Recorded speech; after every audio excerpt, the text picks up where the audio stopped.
Salut à tous, j'espère que vous allez bien les amis. Aujourd'hui, avant-match, Barça-Benfica, match très important évidemment, décisif dans la course à la Ligue des Champions. Match à élimination directe, on en parle de suite, c'est parti.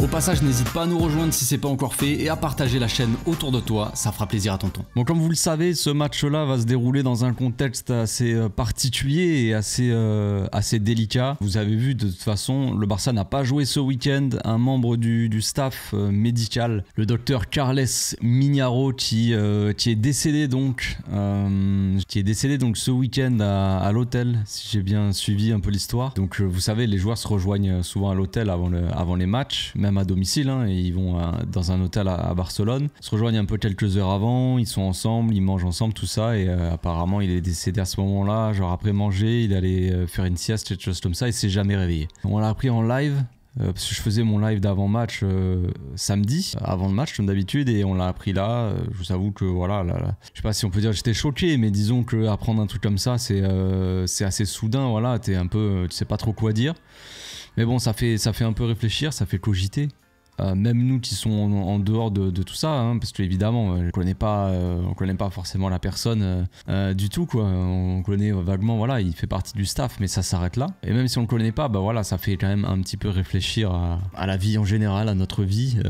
Je sais pas, c'est assez soudain en fait. Le gars, du jour au lendemain comme ça, il meurt, quoi. Il disparaît. Donc évidemment, paix à son âme et soutien à la famille, tout ça. Mais ouais, franchement, ça fait réfléchir. Hein. Ça fait réfléchir sur sa vie, quoi. Tout peut s'arrêter à tout moment comme ça. Donc tout ce que j'ai à dire, c'est profiter, hein. Profiter de la vie. Donc ouais, ce contexte-là de match, il est pas évident. Il arrive juste après, donc ce week-end on n'a pas pu jouer, les joueurs n'ont pas voulu jouer ce match, ils ont demandé au club de ne pas le jouer, le club a demandé à la Liga et la Fédération qui ont accepté, c'est assez bien, c'est quelque chose de bien je trouve, de la part du championnat, de la Liga, tout ça. De la part aussi des adversaires, Osasuna, on comprend aussi que c'est beaucoup d'argent qui est en jeu, des déplacements des supporters adverses, des supporters nous aussi qui sont allés au stade, qui attendaient que le match démarre, l'équipe adverse, tout ça, il y a tout un truc autour, toute une organisation, de l'argent qui est en jeu, et malgré tout ça il y a quand même le côté humain qui est ressorti dans cette histoire, et ça c'est quelque chose qu'il faut souligner quand même. Donc ce match contre Benfica va se jouer juste après, donc les joueurs, on l'a dit, hein, le contexte du match et le mental surtout des joueurs qui a été quand même assez atteint. Il y en avait qui se posaient la question pourquoi reporter le match, tout ça, comme si c'était un événement pas lambda, mais ça reste un membre de l'équipe. C'est pas un gars qu'on connaît pas, et voilà.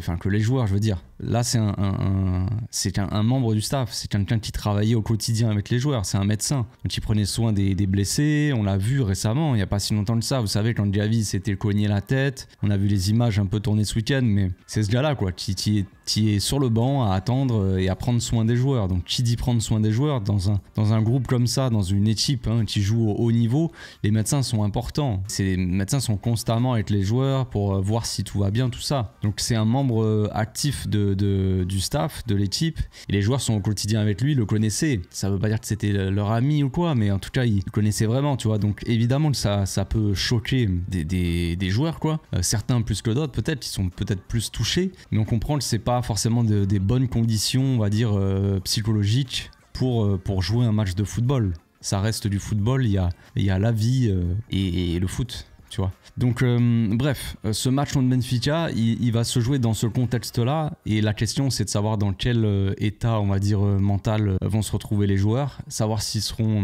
vraiment concentrés sur ce match-là, savoir s'ils auront à cœur de rendre hommage, on va dire, aux membres du staff. Je sais pas trop. Évidemment que ça peut être un petit peu, entre guillemets, dangereux de jouer ce match-là, parce que si évidemment les joueurs sont pas du tout dans le match et sont toujours un peu sous le choc, bah ça peut jouer sur la qualif, quoi, tout simplement. Donc après, forcément que le match va pas être reporté, tout ça, non plus, c'est trop compliqué de reporter, je pense, un match de Ligue des Champions plus qu'un match de Liga. Donc voilà, il va quand même se jouer, évidemment. Donc les joueurs n'ont pas joué ce week-end, bah du coup, quand même, ils ont pu se reposer, même si, je sais pas si on peut appeler ça se reposer. Physiquement, oui, mais on sait que le physique est très lié au mental. Donc est-ce que la fatigue musculaire, on va dire, de certains joueurs a pu être mis au repos, on va dire, enfin, vous voyez ce que je veux dire, même si le mental était un petit peu chargé, on va dire, en émotion, tout ça. Je ne sais pas trop. Mais donc on va parler un petit peu plus du match quand même et on va parler des absents, surtout les absents de marque de ce match. Principalement deux gros absents,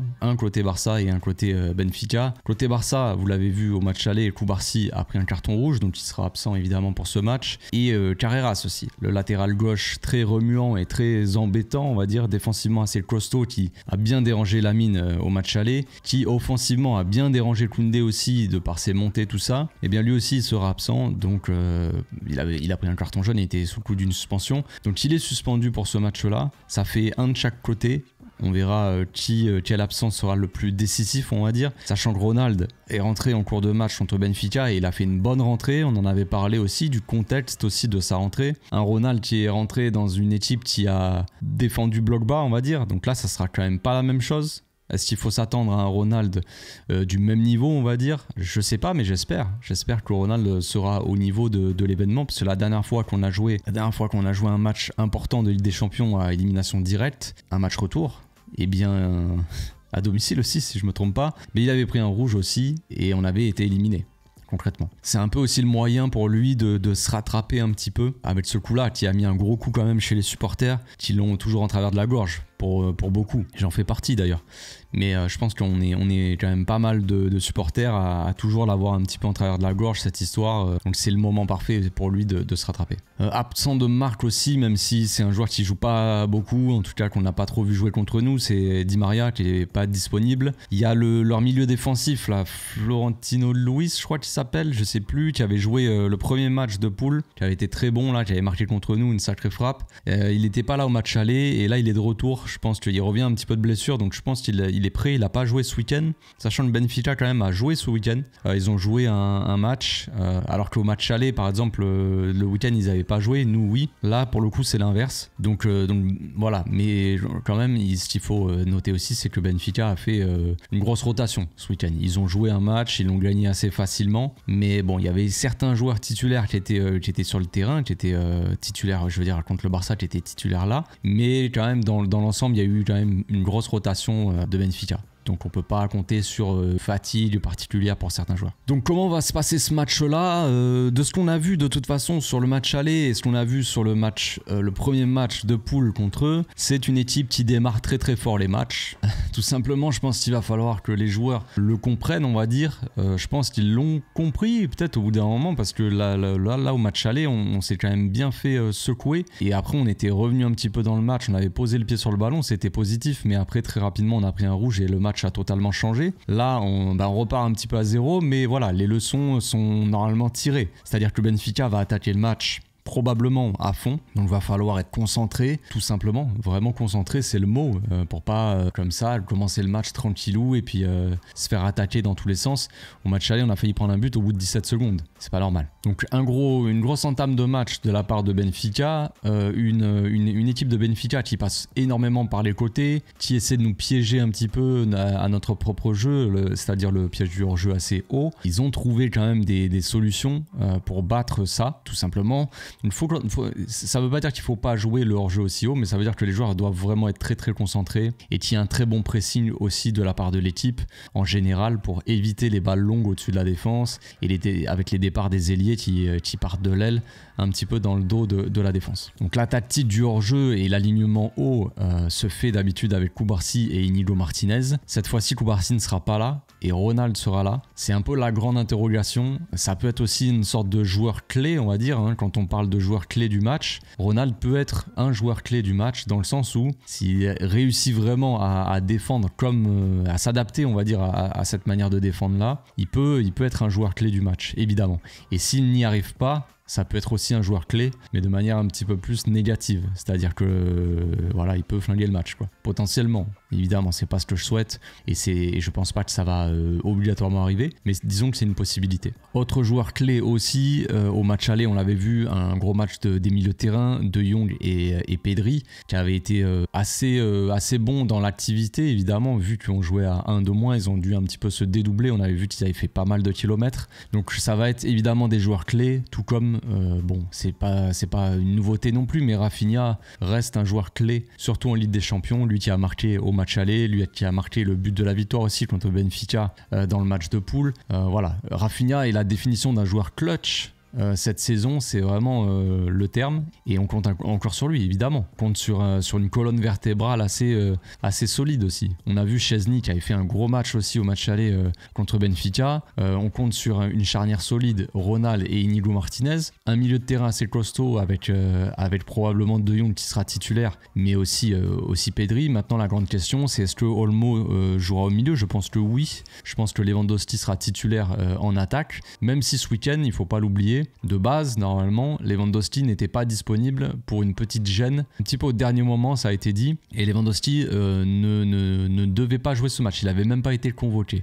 Donc ça, c'est un peu la grande interrogation aussi. Est-ce que Lewandowski est à 100%? Est-ce que du coup, il va être titulaire? Est-ce que Ferran Torres va jouer? Ou est-ce que Olmo va être en faux neuf? Et par exemple, un mec comme Gavi ou Fermin au milieu, c'est un peu aussi les interrogations du match. Donc sans plus tarder, on va passer à la composition d'équipe, les amis. C'est parti. Voici donc mon 11 pour le match de demain. Une équipe plus ou moins type de toute façon, avec l'attaque type Rafinha, Lewandowski, Lamine, Pedri, Olmo, Frenkie au milieu. Je pense que ça sera ça. Je pense qu'on avait vu au match aller, Casado n'était pas titulaire, et je pense que ça sera à nouveau le cas. Baldé, Inigo Martinez, Araujo, Koundé et Szczesny dans les cages. Voilà, donc pas de Koubarsi, il est suspendu. Je pense que ça sera évidemment Ronald. Pareil, au match aller, c'est lui qui est rentré, c'est pas Garcia. Donc, évidemment que Ronald devrait faire son retour, on va dire, dans le 11 aux côtés d'Inigo. Baldé, Koundé, c'est un classique sur les côtés. On sait que Benfica passe beaucoup sur les côtés et attaque beaucoup sur le côté, donc il faut quand même nos meilleurs joueurs sur le côté. Pas de rotation dans ce genre, surtout pas dans un match comme ça, c'est logique. Et puis après au milieu de terrain, bon voilà, ça se discute. Il y a Olmo, il y a Lewandowski, surtout avec la question Lewandowski, je vous l'ai dit tout à l'heure, est-ce qu'il est en forme?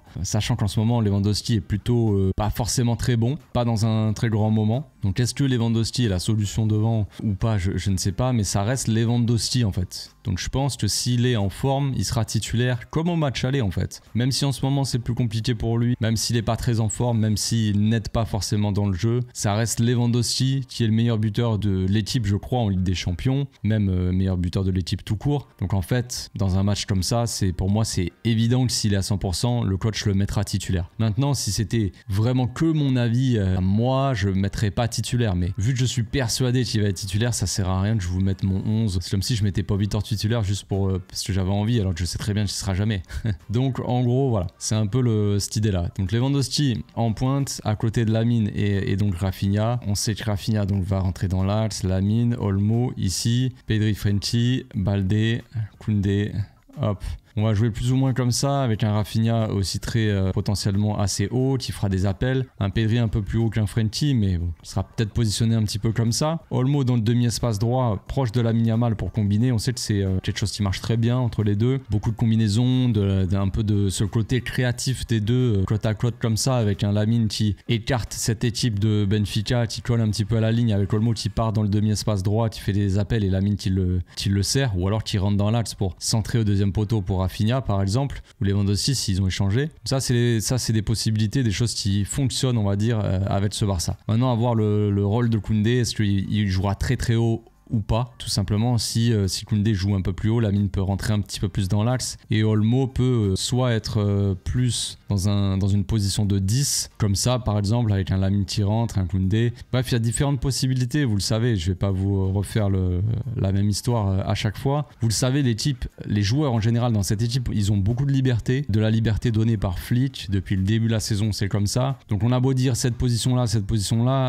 De Jong il a beau être en 6, il va pas forcément rester constamment dans cette position de 6 et rester là. Il va y avoir des mouvements, ça va échanger avec Pedri. On sait que Pedri il est vachement axial aussi, même si De Jong est 6 ou alors dans le double pivot selon les phases de construction. On sait que Pedri il va descendre un petit peu dans cette zone, mais très souvent il va se retrouver assez axial pour construire, vraiment être au centre du jeu, on va dire, et pouvoir distribuer un petit peu à tout le monde. On avait vu aussi au match aller que Rafinha était pas forcément si axial que ça. C'était assez étonnant, on va dire, mais il était un peu plus à coller la ligne. Et Baldé prenait le couloir quand Rafinha rentrait, mais c'était pas forcément automatique. À la base des actions, c'était pas forcément, on n'avait pas forcément Rafinha là. On avait Rafinha ici et on avait une défense à 4 comme ça qui essayait de sortir la balle avec des latéraux au final assez bas. Et un double pivot, Pedri, en sortie de balle vraiment, quand il fallait sortir les ballons depuis le gardien, depuis les relances du gardien, on avait vraiment une défense comme ça à 4 avec un double pivot. On sortait un petit peu sur les côtés, si Koundé avait la balle, soit il pouvait la donner à De Jong, soit Olmo il venait ici demander un petit peu le ballon sur le côté, ou alors de l'autre côté si ça venait jouer sur la gauche. Ça c'était en sortie de balle, on sait que le Benfica il presse très haut et de manière assez agressive, il nous fallait au moins on va dire 4 joueurs pour sortir la balle plutôt que 3 simplement avec un Baldé déjà haut et un Rafinha déjà axial, tu vois. On sortait pas les ballons comme ça, ou alors comme ça. C'était plus à 4. Bref, mais on sait que quand on a le ballon et quand on passe un petit peu cette moitié de terrain, qu'on s'installe un petit peu dans la moitié de terrain adverse, Olmo n'est plus forcément dans cette position et il rentre un petit peu plus ici dans le demi-espace droit avec des milieux qui jouent un petit peu plus haut. Un Koundé toujours un peu plus bas qu'un Baldé parce qu'il y a Lamine qui est là pour attaquer et Baldé donc lui de l'autre côté qui attaque ce couloir et des joueurs, pas mal de joueurs dans l'axe. Voilà pour ma compo, voilà pour mon avant-match. J'espère que ça vous a plu. Je sais pas ce que vous pensez de la compo, je sais pas ce que vous mettriez vous, mais c'est vrai que bon, on se pose la question par rapport à Lewandowski. C'est un peu la seule interrogation, savoir si on met par exemple Ferran Torres titulaire, est-ce que c'est vraiment une bonne idée? Je ne suis pas sûr de ça. Est-ce qu'on garde Lewandowski titulaire? Est-ce que si vraiment Lewandowski n'est pas prêt physiquement, à ce moment-là trouver une solution du coup? Et cette solution, quelle serait-elle? Est-ce que Olmo du coup jouerait en faux neuf avec plutôt un Fermin ou un Gavi qui serait là pour mettre vachement d'agressivité un petit peu au milieu, ou alors un Fermin qui serait plus côté offensif pour attaquer l'espace et donner pas mal de profondeur à cette équipe aussi avec Olmo, Fermin, Rafinha, ou est-ce qu'on choisit plutôt la conservation avec un Gavi au milieu? C'est la grande question. Réponse demain les amis, le match. Attention, le match est plutôt que d'habitude, il n'est pas à 21h, il est à 19h, 18h45. Donc on se retrouve demain pour le live d'avant-match, 1 heure avant le match, et ensuite pour le débrief. Je vous souhaite une très bonne journée et je vous dis à demain. Ciao.